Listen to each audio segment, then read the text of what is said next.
Hello everyone, welcome back to my channel Discovering Knowledge. I am Priyanshi Singh and in our today's video we are going to discuss our class 10 chapter first, chemical reaction and equation. Before that, a very heartfelt congratulations to all of you who have been promoted to class 10. So from now onwards you have started your class 10 journey, and in this your class 10 journey I am with you all so that you can get good marks in your class 10 journey. In this channel Discovering Knowledge, we are going to provide you free keynotes, free amazing tip notes, and then we are going to provide you very important questions regarding those chapters, and then the sample papers. So stick to this channel, subscribe the channel, turn on the notification bell so that you can get all the free material and you can get good marks in your class 10th. And one more thing I would like to tell you that in the end of this video I'm going to tell you a very important actually announcement. So stick to this video till end. So let's start this video. So in this video we are going to discuss the key point and concept first of all. So as you all know that once you are completed reading your NCERT, so first thing you need to do is to make the notes, right? So I am going to provide you some tip notes or some notes that are like a conclusion of the whole chapter. So let's start with me. And at the end of this video, we are going to discuss the important previous year questions, and then I'm going to provide you all the materials. Okay, so first of all, the first thing we are going to discuss is key point and concept of the chapter. The first thing is a complete chemical equation. So our chapter name is chemical reaction and equations. We are talking about chemical equations and reactions here. Okay, so what is a chemical equation? So a complete chemical equation represents the reactants. If we are talking about a chemical equation, we will first of all say that, can we say that is this reaction that I have taken an example, is this reaction a complete chemical equation? Is it a complete chemical equation or not? So how we will get to know that is it a complete reaction or not, equation or not? So what we are going to do is we need to have some key points in our notes to know that if this equation is complete or not. So the first thing is it represent the reactants. A complete chemical reaction क्या आपको represent करेगी? Reactant. This is a reactant which is always in the left hand side. Okay. Then product. Here is our product which is always in the right hand side. Then the conditions of reaction. Now what are the conditions? Like I am saying कि मेरी ये जो equation है इसको मैं इतनी heat दूंगी तो ही ये होगी या फिर तो ही ये और ज़्यादा स्पीड से हो पाएगी, right? Then we are talking about their physical state. जब भी मेरी कोई इक्वेशन में केमिकल इक्वेशन में यहाँ पे रिएक्टेंट है मेरे पास में, यहाँ पे मेरे पास में RHS साइड पे राइट हैंड साइड पे प्रोडक्ट्स है, बीच में मेरे पास दे रखी है कोई भी कंडीशन की हीट दे रहे हैं हम उसको इतनी, या फिर हमने कोई भी कैटलिस्ट लगाया है, जो भी बात है. और एक और चीज की यहाँ पे हमारी एक कंप्लीट केमिकल रिएक्शन में एक और चीज दे रखी होगी जो कि है फिजिकल स्टेट, वो भी सिंबॉलिकली. अगर मेरे को शो करना है कि फॉर एग्जाम्पल यहाँ पे दे रखा है कि ये जो FeSO4 है ये सॉलिड फॉर्म है, so what I am going to do is, we know that this is in solid form, but how we are going to represent it? We are going to represent it symbolically. So that's why मैंने यहाँ पे S लगाया है. अगर liquid होता तो I am going to use L, aqueous होता तो AQ, solid है तो S, right? Gaseous form में है तो G. So these are the four symbols that we use to represent, right, the physical state of the chemical equation. Here is the example. In this example we can see that here is a reactant, here is the condition of the condition of reaction, and here are the symbolically represented physical state of this chemical equation. So this is what we call a complete chemical equation. Now let's get to the okay. So the next topic we are going to cover is oxidation and reduction. You might have when you were reading the chapter, you might have encountered these names, oxidation and reduction. You have given oxidation and reduction reaction in your books, right? So first of all, what is the meaning of oxidation here? So by oxidation, always remember we mean loss of electrons. Okay, what we mean is loss of electrons. कि हमारी जो भी chemical हमारी equation है यहाँ पे वहाँ पे क्या हो रहा है, इलेक्ट्रॉन का लॉस हो रहा है. दैट मीन्स ऑक्सीडेशन हो रहा है। कैसे पता लगाएंगे, ये एग्जांपल मैंने यहाँ पे आपको ऑलरेडी दे रखा है। इस एग्जांपल में आप देख सकते हो MnO2 से रिएक्टेंट हमारे पास MnO2 प्लस 4HCl दे रखे हैं। यहाँ से हमारे पास प्रोडक्ट क्या मिल रहा है, MnCl2 plus Cl plus 2H2। So what is happening in this reaction is यहाँ पे हमारा ऑक्सीडेशन एंड रिडक्शन हो रहा है। Reduction means gain of electron, जहाँ पे हम गेन कर रहे हैं इलेक्ट्रॉन्स को। इस एग्जांपल से आप इजीली समझ जाएंगे। फर्स्ट ऑफ ऑल तो ऑक्सीडेशन समझते हैं। हमारे पास यहाँ पे 4HCl थे, तो हमारा ऑक्सीडेशन में क्या होता है, लॉस ऑफ इलेक्ट्रॉन। तो यहाँ पे क्या हो गया, हमारे पास सिर्फ एक Cl रह गया। ठीक है, तो ऑक्सीडेशन मतलब लॉस ऑफ इलेक्ट्रॉन। हमारे पास यहाँ पे क्या हो रहा है, इक्वेशन में लॉस हो रहा है हमारी इस रिएक्शन में इलेक्ट्रॉन्स का। नाउ रिडक्शन की अगर हम बात करें तो MnO2 हमारे पास यहाँ पे गिवन है। रिडक्शन मतलब गेन ऑफ इलेक्ट्रॉन। ये वर्ड आपके दिमाग में आते ही, आपको आपकी जुबान पे आती है, सबसे पहले आपको एक बात याद आनी चाहिए कि it is gain of electrons, right. So reduction में हमने यहाँ पे क्या किया है, MnO2 हमारे पास गिवन है, MnCl बन रहा है, MnCl2 बन रहा है। दैट मीन्स हमने यहाँ पे gain किए हैं electrons, right? So these are the terms that are very important. So first of all, what you need to do is to write all of these things that I am writing in this blackboard. Now let's come to the second topic. So now we are going to cover some important equations. तो आप फटाफट से आप लिखना शुरू कर दीजिए, heading डाल लीजिए important equation, जिसमें हम सबसे पहले करेंगे types of reaction. आपके एग्जाम में हमेशा ऐसे क्वेश्चंस आते ही आते हैं कि आप एक्सप्लेन कीजिए रिएक्शन कोई भी पर्टिकुलर। बहुत सारे हैं हमारे पास में यहाँ पे। एक तो हमारे पास में कॉम्बिनेशन रिएक्शन है, डिकम्पोजिशन रिएक्शन है, डिस्प्लेसमेंट रिएक्शन है, डबल डिस्प्लेसमेंट रिएक्शन है, ऑक्सीडेशन एंड रिडक्शन रिएक्शन। ये सारी रिएक्शंस हम यहाँ पे कवर करने वाले हैं। उसके अलावा भी 2-3 और रिएक्शंस है जो कि इन्हीं के अंदर आती है। First of all we are covering here is combination reaction. नाम से ही हमको पता चल रहा है यहाँ पे कि इन अ कॉम्बिनेशन रिएक्शन, एक कॉम्बिनेशन रिएक्शन में होता क्या है कि 2 और मोर रिएक्टेंट्स, 2 या 2 से ज्यादा रिएक्टेंट्स जो होते हैं, मतलब यहाँ पे लेफ्ट हैंड साइड पे हमारे पास जो होते हैं ना, उनकी बात कर रहे हैं हम रिएक्टेंट्स की। तो लेफ्ट हैंड साइड पे हमारे पास 2 या 2 से ज्यादा जो रिएक्टेंट्स होंगे वो कंबाइन करेंगे। क्या हो रहा है यहाँ पे, कंबाइन कर रहे हैं, कॉम्बिनेशन हो रहा है। तो कंबाइन करेंगे 2 या 2 से ज्यादा reactants to give single product. ये बहुत ही इंपॉर्टेंट लाइन है यहाँ पे कि 2 या 2 से ज्यादा रिएक्टेंट जो है वो एक साथ कंबाइन करेंगे and they will give a single product. जैसे कि हमने यहाँ पे, और ये बहुत ही इंपॉर्टेंट है, क्विक लाइन से स्लेट लाइन बनना, मतलब हमारे पास में कैल्शियम ऑक्साइड से कैल्शियम हाइड्रोक्साइड बनना, ये आपके हमेशा इससे घुमा फिरा के बहुत क्वेश्चन पूछे जाते हैं, क्विक लाइन से और स्लेट लाइन से। और एक और आता है हमारे पास आगे, एक और टॉपिक आएगा उससे भी। This example is very important. So इसमें होता क्या है, द कैल्शियम ऑक्साइड जो होता है उसको हम कहते हैं क्विक लाइन। इस बात को आप दिमाग में बैठा के रख लीजिए कि क्विक लाइन क्या होता है। अगर कोई पूछ ले तो होता है calcium oxide, that means CaO, right. हम क्या करेंगे, the calcium oxide will react vigorously with water or 2 reactants, right? So it will react vigorously with water and then it will give a calcium oxide which will be in aqueous form. हमारे पास यहाँ पे क्या हो रहा है, 2 reactants हमने मिलाए, हमारे पास एक प्रोडक्ट फॉर्म हो रहा है जिसको हमने कहा है कैल्शियम हाइड्रोक्साइड, जो कि हमारा है स्लेग लाइन। ये बहुत इंपॉर्टेंट है, इसे लिख के रख लीजिए। Now let's come to the second reaction. Now let's come to a second reaction which is decomposition reaction. Heading डाल लीजिए कॉपी में फटाफट से। डीकंपोजिशन रिएक्शन होता क्या है, यहाँ पे हमारे पास में एक सिंगल रिएक्टेंट, ओके। इस बार क्या हो रहा है, डीकंपोजिशन रिएक्शन में हमारे पास सिर्फ एक सिंगल रिएक्टेंट ही होगा, ओके। सिंगल रिएक्टेंट हमारे पास कौन है यहाँ पे, for example 2PbNO3 that means lead nitrate. हमने क्या लिया है, लेड नाइट्रेट लिया है। लेड नाइट्रेट को जब मैंने हीट करा तो कितने सारे हमारे पास यहाँ पे प्रोडक्ट फॉर्म हुए, राइट। तो let's read the definition again.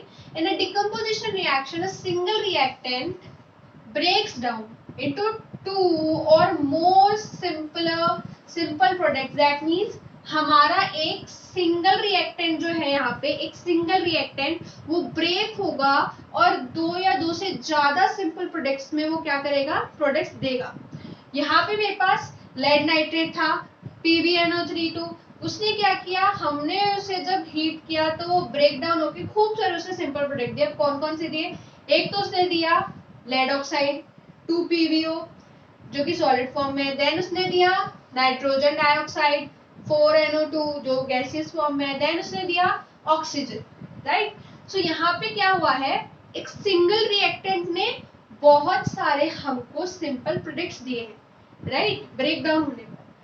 So this was our decomposition reaction. Now let's come to the next reaction. Now let's come to the third reaction, which is a thermal decomposition reaction. अब हमारे पास decomposition reaction में एक और reaction आ चुकी है, which is thermal decomposition reaction. नाम से ही पता चल रहा है thermal, मतलब यहाँ पे heat दी जा रही है. So let's read. When decomposition reaction, हमको पता है decomposition reaction क्या होती है, जहाँ पे एक reactant से खूब सारे हमारे पास simple products form हो रहे हैं। तो कोई भी अगर डिकम्पोजिशन रिएक्शन में is carried out by heating, कहाँ से कैरिड आउट हो रही है, अगर हीटिंग से कोई भी हमारी डिकम्पोजिशन रिएक्शन हो रही है, it is called thermal decomposition reaction. So easy, right. So जैसे कि इसका एग्जांपल हम ले सकते हैं कैल्शियम कार्बोनेट, मतलब CaCO3, इसको हमने हीट किया तो हमारे पास CO फॉर्म हुआ है। फटाफट से बता दीजिए CO क्या था। हमने अभी जस्ट पहले वाली रिएक्शन में पढ़ा था, इससे पहले वाली रिएक्शंस में, कि CO क्या था। CO था हमारे पास में क्विकलाइम हमारा, राइट। सो क्विकलाइम जो है हमारे पास CO फॉर्म हो जाएगा, प्लस में CO2 फॉर्म होगा यहाँ पे हमारे, बट वही एक रिएक्टेंट से बहुत सारे सिंपल प्रोडक्ट्स फॉर्म हो रहे हैं, दो या दो से ज्यादा। तो यहाँ पे बट हमने हीट दिए, तो हम इस रिएक्शन को सिर्फ डिकम्पोजिशन रिएक्शन नहीं कहेंगे, हम इसको थर्मल डिकम्पोजिशन रिएक्शन कहेंगे, right. So this was our third reaction. Now let's come to our fourth reaction. Fourth reaction, अपनी फोर्थ रिएक्शन में कौन सी अपनी फोर्थ रिएक्शन हेडिंग डाल लीजिए, फोटोकेमिकल डिकम्पोजिशन। फिर से अपने पास नाम सुनते ही पता चल रहा है डिकम्पोजिशन रिएक्शन का एक टाइप है सबसे पहले तो, ठीक है। अब आगे फोटोकेमिकल, अब तक आप प्रीवियस क्लासेस में भी पढ़ चुके हैं। फोटो से आप क्या समझते हैं, सनलाइट। तो इस रिएक्शन में बहुत इजी है, क्या हो रहा है यहाँ पर हमारे पास में, let's read. When decomposition reaction is carried out in the presence of sunlight, कि जब भी हमारी डिकम्पोजिशन रिएक्शन में हम सनलाइट से वो कैरिड आउट हो रही है, दैट मीन्स कि वो रिएक्शन कौन सी है, फोटोकेमिकल डिकम्पोजिशन, अपन हेडिंग डाल देंगे। तो अब इसमें क्या है, हम एक एग्जांपल से समझते हैं। सिल्वर ब्रोमाइड जो हमारे पास में यहाँ पे है 2AgBr, जब मैं इसको सनलाइट की प्रेजेंस में रिएक्ट कराऊंगी, so what I am gonna get is silver and bromide 2Ag plus Br2।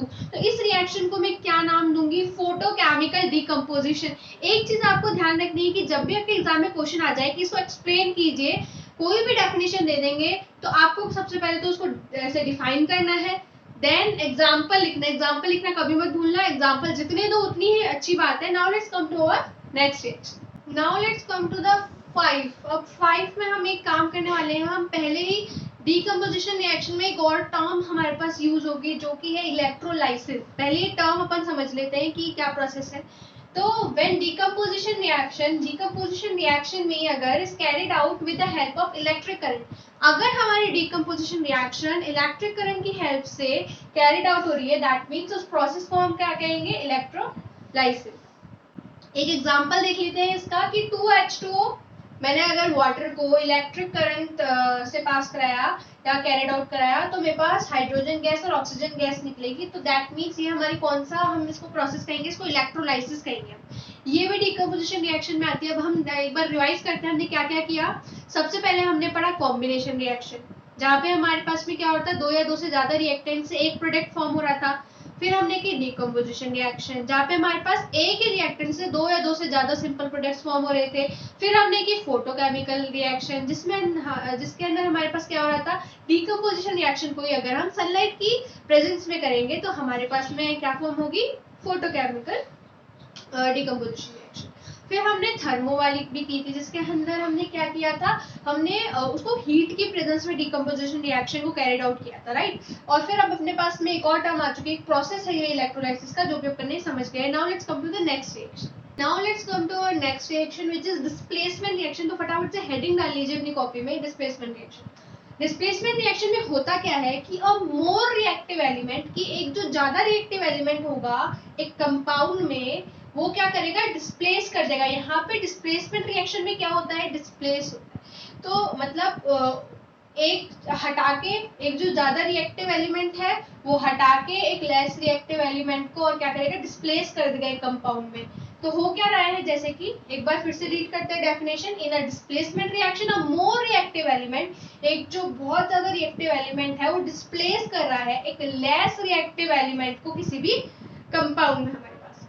जैसे कि हमने इसका एग्जांपल क्या लिया है कि Fe आयरन जो है वो कॉपर सल्फेट के साथ रिएक्ट करेगा, देन उसके बाद में iron sulphate and copper form होगा। यहाँ पे हमारे पास क्या हो रहा है, Fe और CuSO4 को जब हम दोनों ने रिएक्ट कराया तो Fe जो है वो तो SO4 के साथ में प्रोडक्ट फॉर्म करेगा और Cu जो है वो यहाँ पे हमारे पास क्या हो रहा है, डिस्प्लेसमेंट यहाँ पे हमारे पास शो हो रहा है।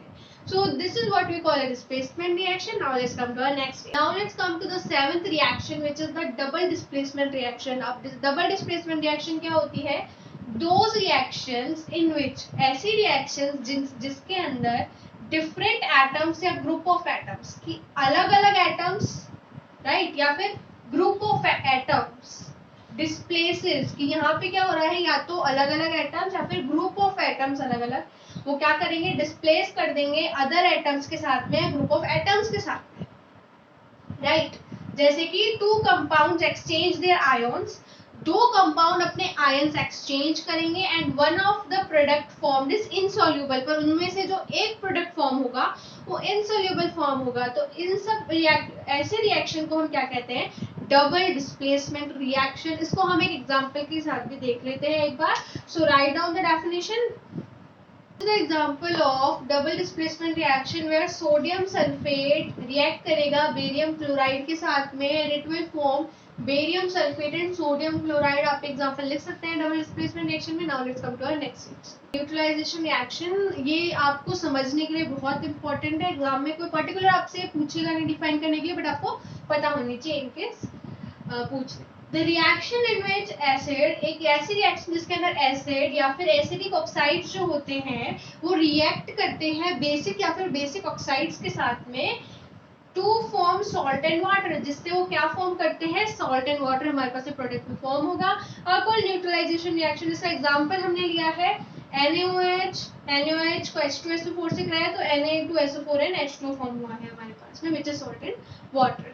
So now let's go to our next topic, which is a very important topic, balance equation। Balance करने के लिए इक्वेशन आपके पास हमेशा आएगी। मैं अब आपको कुछ ऐसी इक्वेशंस है वो दिखाने वाली हूँ आपको यहाँ पे बोर्ड पे। एक्चुअली मैं लिखूंगी नहीं, बट आपको यहाँ पे स्क्रीन पे ही आपको शो हो जाएगी सारी की सारी इक्वेशंस। ये जितनी भी इक्वेशंस है आप फटाफट से नोट डाउन कर लीजिए अपनी जो नोटबुक है उसके अंदर। So as we are done with all the important reactions, अब आपको एक बात ध्यान रखनी है कि अब हम क्या करेंगे, हम जैसे हमने ये वीडियो बनाई है वैसे ही हम और भी वीडियोस बनाएंगे जिसमें हम ऐसे ही डिस्कस करेंगे कुछ इम्पोर्टेंट टॉपिक्स पूरे चैप्टर को, जो कि कवर कर लेंगे इम्पोर्टेंट। अब एक बार मैं बता देती हूँ कि कुछ some usually asked questions in exams for balancing. ये जो हमारा पहला चैप्टर है, फर्स्ट चैप्टर है हमारे पास साइंस में केमिस्ट्री का, इसमें से हमेशा बैलेंस करने के लिए क्वेश्चन आता ही आता है एग्जाम में, चाहे से आप कोई से भी प्रीवियस ईयर देखिए क्वेश्चंस। तो इसलिए मैंने क्या किया है, आपको सबसे पहले तो अभी आप स्क्रीन पे देख सकते हैं, आपको कुछ दे रखी है यहाँ पे क्वेश्चंस, इसको फटाफट से पॉज करके लिख लीजिए जैसा मैंने अभी कहा था आपको। जैसे ही आप ये लिख चुके हैं तो अब आपको क्या करना है, डिस्क्रिप्शन बॉक्स में जाइए, वहां पे आपको लिंक मिल जाएगा, तो उसको ओपन करिए तो आपको वहां पे क्या मिलेंगे, इंपॉर्टेंट प्रीवियस ईयर क्वेश्चंस मिलेंगे। वहां पे आपको कुछ आपको वो सॉल्व करने हैं। जैसे you are done with writing all the notes जो मैंने अभी आपको कराए हैं, उसके बाद में आपको ये क्वेश्चंस करने हैं, देन आपको ये करने हैं important previous year questions. Then what you have to do is, कुछ सैंपल पेपर मैंने आपको एक दे रखा है सैंपल पेपर, उस सैंपल पेपर को आपको सॉल्व करना है, right. And after you are done with it, notes तो आपके पास है ही, तो अब आपको क्या करना है, जैसे आपकी ये सारी चीजें खत्म हो जाती है, अब हम क्या करने वाले हैं, अब हम नेक्स्ट वीडियो जो अपलोड करेंगे वो हम इसी चैप्टर के बारे में अपलोड करेंगे। और वो जो इम्पोर्टेंट एक जो मैं आपको बात बताने वाली थी वो ये थी कि अब से हम एक एमसीक्यू की सीरीज भी स्टार्ट करने वाले हैं। जैसे कि हमने ये चैप्टर अभी कंप्लीट किया है, आपने इसके नोट्स बना लिए, एनसीईआरटी से भी चैप्टर पढ़ लिया है, आपने प्रीवियस ईयर क्वेश्चन कर लिए हैं, आपने इसके सैंपल पेपर कर लिए हैं। अब अपन क्या करेंगे, इसके एमसीक्यू क्वेश्चन सॉल्व करेंगे, राइट, क्योंकि अब हमारे पास एमसीक्यू क्वेश्चन बहुत आते हैं एग्जाम्स में, राइट। तो अब हम क्या करेंगे, इसके थोड़े बहुत एमसीक्यू क्वेश्चन करेंगे। इससे क्या होगा, आपको एक पर्टिकुलर एक आइडिया हो जाएगा राइट, कि किस तरीके से क्वेश्चन आपसे पूछे जा सकते हैं, और एक आपको टिप्स पे ये चैप्टर याद हुआ है कि नहीं ये भी आपको इससे पता चल जाएगा. सो इसलिए अब जो नेक्स्ट वीडियो होगी वो एमसीक्यू पे होगी इसी चैप्टर की. So stay tune, subscribe my channel and turn on the notification bell so that you can get all the notification, and especially the next video which is coming of MCQ. So without wasting any time, subscribe my channel and turn on the notification bell. Thank you so much for watching this video.